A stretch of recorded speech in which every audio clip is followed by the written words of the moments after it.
सुबह बखैर। मैं अद्विक जमात 7वीं अलिफ का तालिब इल्म आज आपके सामने मुजफ्फर हिंदफी की नज़म हर इंसान बराबर है अपनी आवाज में पेश कर रहा हूँ।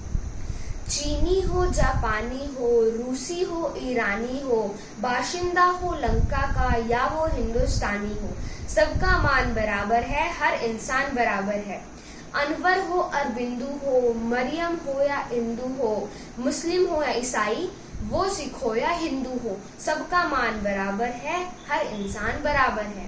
सेठ भिखारी एक समान, मीन बालिक हो या दरबान, जिसकी कुटिया छोटी सी, जिसका बंगला आलीशान, सबका मान बराबर है, हर इंसान बराबर है।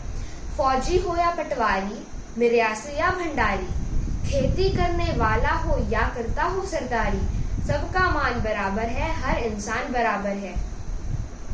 पंजाबी हो या सिंधी, उर्दू बोले या हिंदी, धोती पहने या शलवार, फूल सजाए या बिंदी, सबका मान बराबर है, हर इंसान बराबर है।